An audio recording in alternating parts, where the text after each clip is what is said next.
बच्चों आज क्या सीखेंगे हम लोग? देखो ये सुने हो कभी गुणज? गुणज सुने हो? और एक होता है गुणनखंड। क्या होता है? गुणनखंड। ठीक है। अब देखो कि इसको हम लोग समझेंगे कि गुणज क्या होता है। गुणनखंड गुणज को हम लोग बोलते हैं मल्टीपल। क्या बोलते हैं? MULTIPLE multiple. और गुणनखंड को क्या बोलते हैं? फैक्टर। वाह वाह लगा, फैक्टर बोलते हैं। तो गुणज और गुणनखंड में क्या अंतर है? देखो हम बोलेंगे कि 5 का गुणज बताइए, तो आप क्या बोलिएगा? 5 गुना 1 5, 5 गुना 2 10, 5 गुना 3 15, 5 गुना 4 20। ठीक है। 5 1 25, 5 6 30, 5 7 35 गुना करते चलो और गुणज तुमको मिलता जाएगा। लेकिन गुणनखंड अलग चीज है। गुणनखंड क्या होता है? 5 का गुणनखंड। तो हम लोग ऐसा संख्या खोजेंगे जो 5 को पूरा पूरी काट दे, पूरा पूरी भाग काट दे। तो 5 में किससे किससे भाग लगेगा? 1 से और 5 से। कोई और दूसरा संख्या नहीं। कोई दूसरा संख्या जो 5 को पूरा पूरा काटे नहीं है। अब यहाँ देखो 6 का निकालो गुणनखंड। गुणज क्या होगा? 6 गुना 1 6, 6 गुना 12, 6 दिया 18। ऐसे करके चलते रहेंगे जहां तक जाएंगे। अब 6 का गुणनखंड निकालो। क्या होगा? बोलो। 1 सबसे पहले 1 होता है। अरे वाह, 2 से भी कटता है, 3 से भी कटेगा, 4 से 6 से कटेगा। अब देखो 5 है, इसका क्या गुणनखंड है? 2 x और 5 खुद। तू बोलता है हम तो 1 से कटेंगे तो अपने आप से कटेंगे, बाबू और किसी से कटेंगे। आप ये देखो कितना मिस कट रहा है। इसको सब ये सोचती है 1 से भी कटता है, 2 से भी, 3 से भी, 6 से। तो ऐसी संख्या जिसका केवल 2 गुणनखंड हो, यानी कि वह केवल 1 से और अपने आप से कटे, उसको कहते हैं अभाज्य संख्या। क्या कहते हैं? अभाज्य संख्या। जानते हो?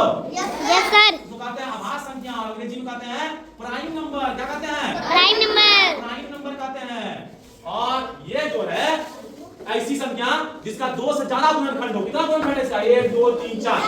तो ऐसी संख्या क्या कहते हैं? संयुक्त संख्या। क्या कहते हैं? संयुक्त संख्या। संयुक्त संख्या। क्या कहते हैं? याद रहेगा? बोलो तो अभाज्य संख्या किसको कहते हैं? अभाज्य संख्या किसको कहते हैं? ऐसी संख्या जो अपने केवल 2 गुणनखंड हो, जिसके केवल 2 गुणनखंड हो। ऐसा कौन सा संख्या है? जरा बताओ तो सोच के। 5।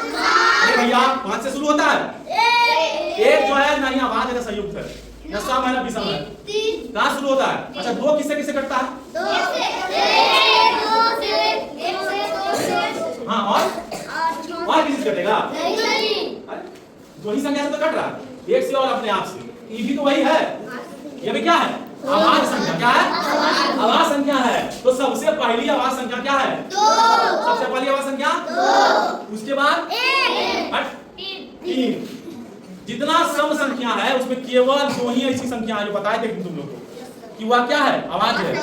एकमात्र सम संख्या जो अभाज्य है उसको बोलते हैं 2। उसके बाद 3 ले लो, 5 ले लो, 7 ले लो, उसके बाद 11 ले लो, 13 ले लो, 17 ले लो, 19 ले लो, उसके बाद 23 ले लो और 29 ले लो, 31 ले लो और 33 ना 11 या 33।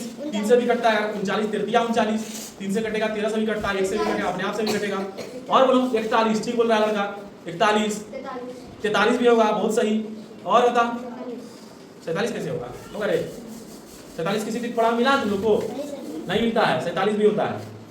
इस तरह हम लोग देखते हैं कि यह अभाज्य संख्या है। बाकी जो बचा हुआ संयुक्त संख्या बोलो उसको। ठीक है। अब हम लोग आते हैं क्या? Common factor. क्या बोलेंगे? चलो कॉमन फैक्टर हम लोग पढ़ते हैं। कॉमन फैक्टर क्या हुआ? इसको हम लोग उभयनिष्ठ गुणज बोलेंगे, गुणनखंड बोलेंगे। उभयनिष्ठ गुणनखंड। उभयनिष्ठ गुणनखंड। इसको हम लोग बोलते हैं कॉमन फैक्टर। क्या बोलते हैं? Common factor. याद रहेगा अंदर? भूलोगे नहीं ना? चलो कॉमन फैक्टर देखो। मान लो 4 और 6 दो संख्या लिया। क्या क्या लिए? 4 और 6। तो कोई ऐसी संख्या खोजो जिससे 4 भी कटे और 6 भी कटे। 2 2 4 2 दिया 6 कट गया ना? तो 2 जो है वह कॉमन फैक्टर है। किसका किसका? 4 और 6 का। कोई ऐसी संख्या जिससे दोनों कट जाए तो वही कहलाता है कॉमन फैक्टर। क्या कहलाता है? Common factor. कॉमन फैक्टर कहलाता है। अब है कॉमन मल्टीपल। अब है कॉमन मल्टीपल। तो चलिए अब हम लोग देखते हैं कि कॉमन मल्टीपल क्या होता है। Common multiple. चलिए कॉमन मल्टीपल समझो। कॉमन मल्टीपल यानी कि उभयनिष्ठ गुणज। क्या होगा? वरिष्ठ गुणज। उभयनिष्ठ दोनों में रहता है कि बराती में भी है सराती में भी है। समझ आया है? ये है उभयनिष्ठ गुणज। ठीक है। अब एक चीज बताओ, हम लिखे 12। अब ऐसा संख्या खोजो जिससे पूरा पूरा कटे दो संख्या, जिससे दोनों से ये पूरा पूरा कट जाए। 4 से बहुत बढ़िया, 6 से बहुत बढ़िया। तो 4 और 6 का उभयनिष्ठ गुणज है 12। 4 से ये कटता है 3 बार में और 6 से कटता है 2 बार में। 4 और 6 का और भी उभयनिष्ठ गुणज हो सकता है। कौन हो सकता है बोलो तो? 4 चौके 16। चलो 4 का टेबल लिखते हैं। 4 का टेबल लिखो सबसे पहले। 4 4 4 4 8 4 4 20। 4 5 20 ना रे। Yes sir 20। 5 तक लिखे। अब हम 6 का टेबल लिखते हैं। 6 6 12 चलो अब देखो मिलता है इसमें कोई 12 मिल गया, 12 मिल गया, 12 मिल गया। और 24 कहाँ आएगा? हाँ तो लिखो 24 यहाँ लिख कर दो। 6 के 36। अब 24 मिल गया। अब इस टेबल को बढ़ाते चलो। 4 6 के 24 4 7 28। चलो इसमें क्या होगा? 6 42 और तो 10 तक टेबल लिख लेंगे। जो जो संख्या मिलेगा 12 मिला है ना, 24 मिला और भी आगे बढ़ते जाएंगे तो कोई मिल जाएगा दोनों में, तो वह भी क्या होगा? कॉमन मल्टीपल होगा। जब ये हम लोग जान जाते हैं तब हम लोग बनाते हैं लॉसोमोसो। क्या बनाते हैं? लॉसोमोसो। अब ये जो निकला ये क्या है? क्या है ये?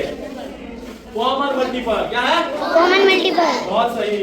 तब हम लोग अब पढ़ेंगे एलसीएम एचसीएफ।